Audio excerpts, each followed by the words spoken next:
Good afternoon. Welcome to Africa Today. I am Jessica Magaji Joseph. First, the headlines. Nigeria's government tightens border surveillance as Mpox cases hit 39. Mali expels Swedish ambassador amid strained relations with the West. UN says floods in Central and West Africa affect over 700,000 people. And on sport, Paris Olympics, sport ministers to probe Nigeria's performance.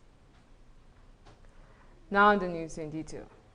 The Nigerian federal government has intensified monitoring and screening procedures at all entry points into the country in response to the monkeypox outbreak.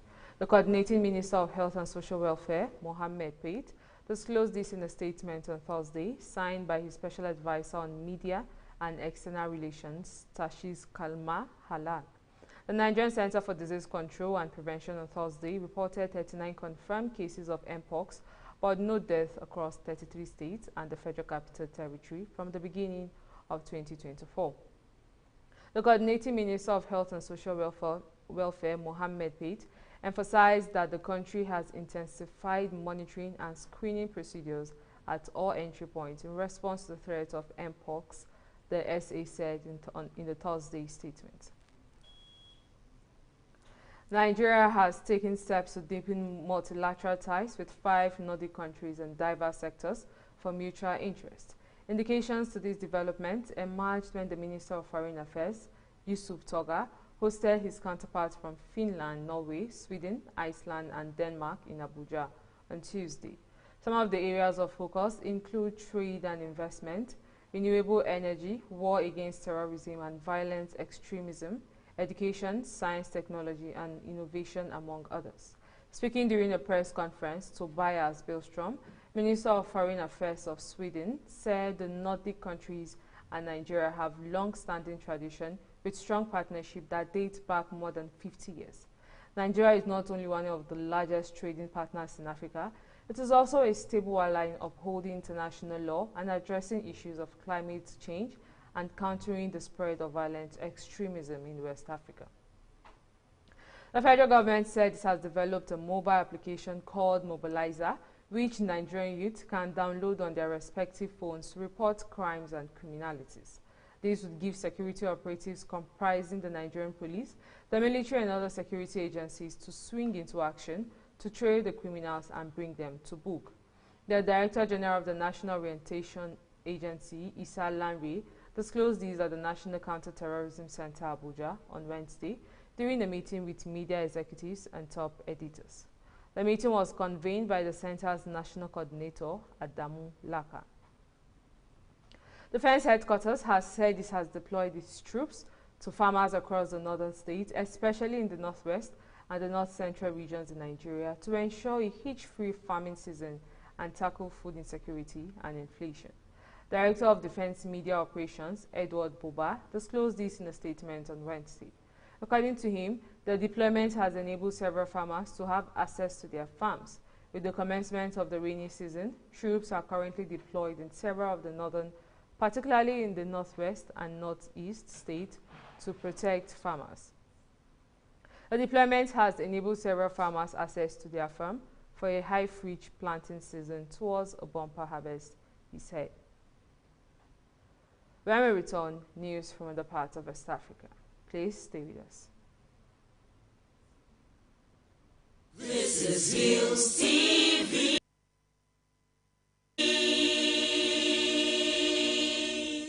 Quality broadcasting is what we'll bring to you. Now we be this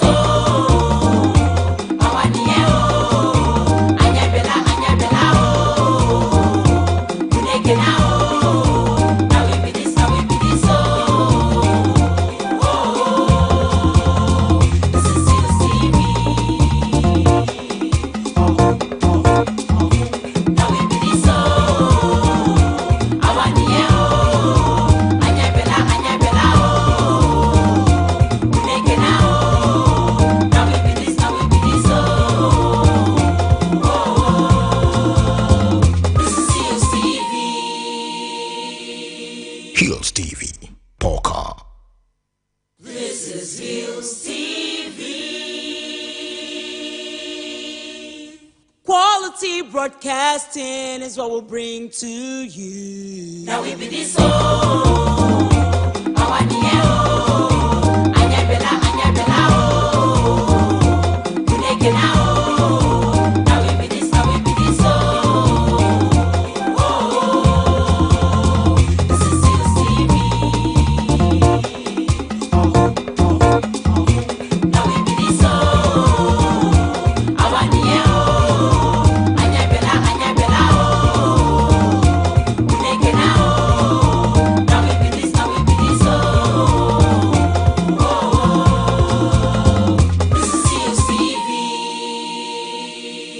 Hillstv, Polka. This is Hillstv.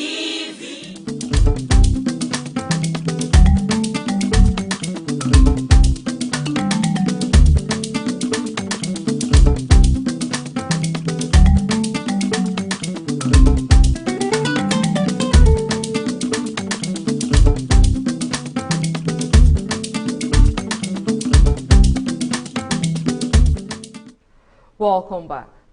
The national chairman of the opposition National Democratic Congress, Johnson Asedu, has accused the Interior Minister of attempting to bribe minority MPs with police recruitment slots. He alleged that Henry Kwate made the offer to silence NDC legislators who were opposing the recruitment of about 10,000 party foot soldiers into the police force. Asedu Nketia expressed grave concerns about the implications of such actions for peace in the upcoming election, stating that it does not bode well for peace to note that the Interior Minister is clandestine engaging in such activities. He called on bodies like the National Peace Council and the Catholic Bishops' Conference to address the issues publicly, emphasizing the need for transparency and accountability. He further explained that the Interior Minister had attempted to recruit these individuals into the security services but faced resistance. Mali has ordered Sweden's ambassador to leave the country because of what it called a hostile statement by a Swedish minister, the government disclosed. Christina Cornell expulsion comes after Mali on Monday announced it was severing diplomatic ties with Ukraine. It accused a senior Ukrainian official of suggesting that Kyiv had provided help to Tuareg rebels who claimed to have killed dozens of mercenaries from Russia's Wagner Group and Malian soldiers in July. Ukraine has denied any involvement in the fighting in northern Mali. Bamako's decision to cut ties with Kyiv prompted Sweden's Minister for International Development, Cooperation and Trade, Johan Fossel, to say on Wednesday that the government had decided to phase out bilateral aid to Mali due to its ties to Moscow. In the past decade, Sweden has provided more than $330 million in assistance to the West African nation. Relations between Mali and the West have frayed since the military junta seized power in 2020 and staged another coup the following year. Mali and its neighbors, Niger and Burkina Faso, also led by juntas, have pivoted away from their traditional Western allies to form closer ties with Russia. 700,000 people, the floods currently affecting Central and West Africa, have already impacted more than 700,000 people, according to a report from the United Nations Office for the Coordination of Humanitarian Affairs. This alarming situation is the result of torrential rains that have hit the region just 2 months into the rainy season. The Office of the Coordination of Humanitarian Affairs is concerned about the flooding in the region, which has already affected hundreds of thousands of people. Just 2 months into the rainy season, heavy rains and severe flooding have impacted more than 700,000 people in the Central African Republic, Chad, Ivory Coast, the Democratic Republic of Congo, Liberia, Niger, Nigeria, Mali, and Togo, said Farhan, deputy spokesperson for the UN Secretary General, during a press conference.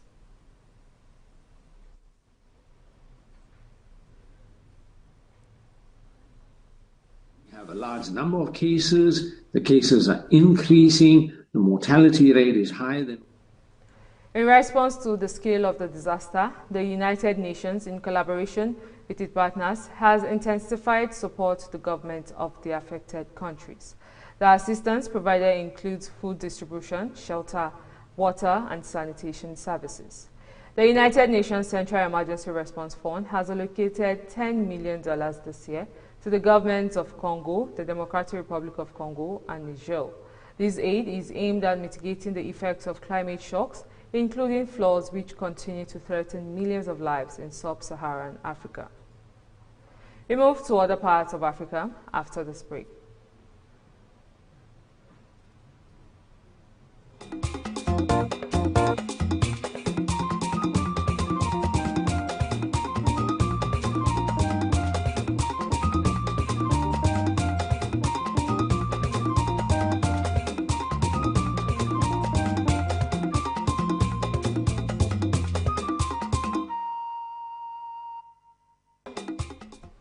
Thanks for staying with us. Inside the health center in Goma, Democratic Republic of Congo, medical teams are working hard to identify monkeypox patients as the number of cases in the city continues to rise by the day. The World Health Organization declared the mpox outbreaks in Congo and elsewhere in Africa a global emergency, with cases confirmed among children and adults in more than a dozen countries and a new form of the virus spreading. We have a large number of cases. The cases are increasing. The mortality rate is higher than we would tolerate. And then the fourth is that new countries are now starting to report cases. So these are countries that didn't have cases in the last few years and now reporting cases. And several of them are reporting cases of the variant of mpox that is just being spread in the DRC. We have a large number of cases. Earlier this week, the African Centers for Disease Control and Prevention announced that the mpox outbreaks were a public health emergency with more than 500 deaths and called for international help to stop the virus spread. The first day of the US-led peace talks aimed at finding a solution to Sudan's brutal conflict conclude in Geneva, with the country's military absent and the other warring party participation unclear. The talks come as the war-wrecked country faces one of the world's worst humanitarian crises. The country's military did not send representatives, and it did not appear that delegates from the other warring party, the Rapid Support Forces, attended Wednesday's session. Diplomats from Saudi Arabia, Egypt, the United Arab Emirates, the African Union, and the United Nations were at the talks. The northeastern African nation plunged into chaos in April last year, when tensions between the military and the RSF turned into open fighting in the capital, Khartoum, before spreading across the country. A spokesman for the RSF declined to comment on the talks or the presence of the group's delegation at Wednesday's session. Up next is business. Please stay with us.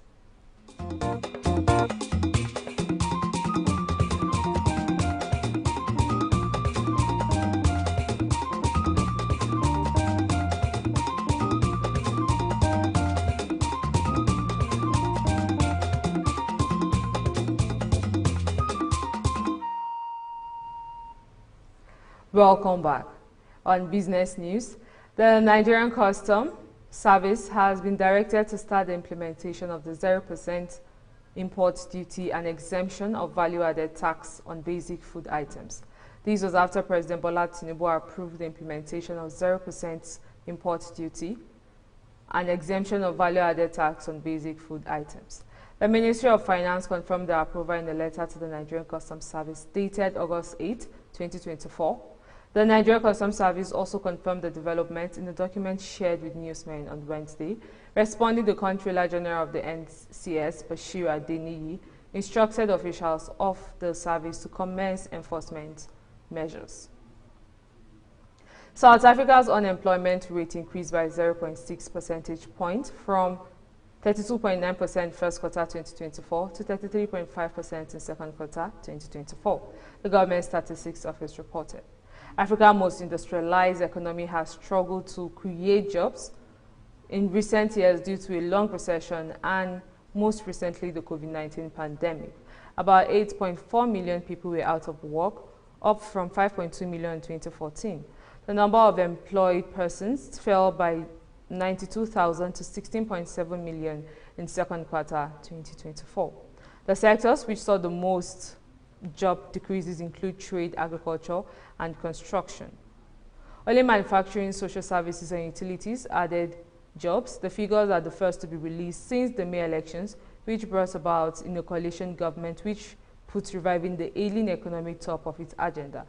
Unemployment was the key political issue in the vote, likely contributing to the loss of an absolute majority by the African National Congress. The statistics significantly was observed in the Western Cape Mupalang and Neta province. Still to come, sports. Please stay with us.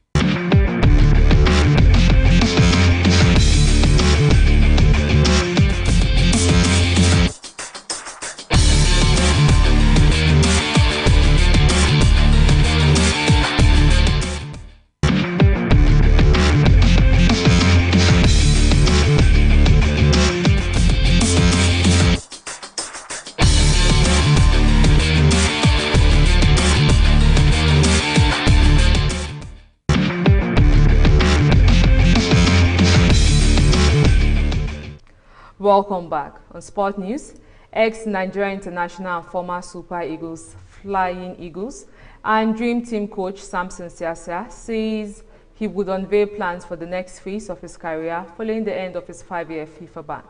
World Football Governing Body, FIFA, initially banned Siasia for life and fined him $50,000 for agreeing to the manipulation of matches for betting purposes. According to FIFA, the ban of the Nigeria legend was the fallout of an extensive investigation into matches that Wilson Premier attempted to fix. However, Siasa denied the charges and appealed that the Court of Arbitration of Sports getting the punishment reduced to the years in 2021. The court also cancelled the $50,000 fine imposed on Siasa by FIFA, while the ban was backdated to start on August 16, 2019. And that's the sport news on Africa today. We move to the rest of the news after this break.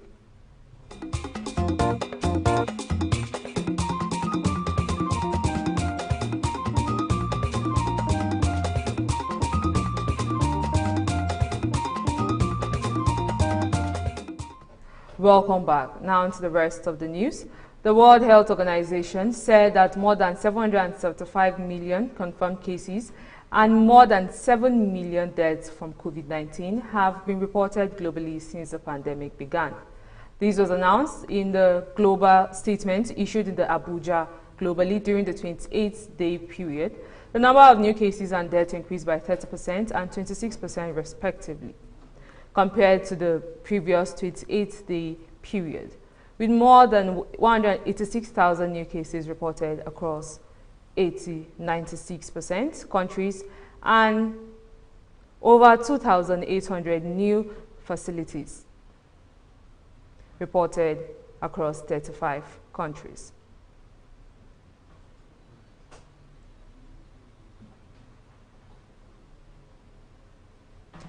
And that's Africa today. But before we go, here are the headlines again. First, we told you that Nigeria government tightens border.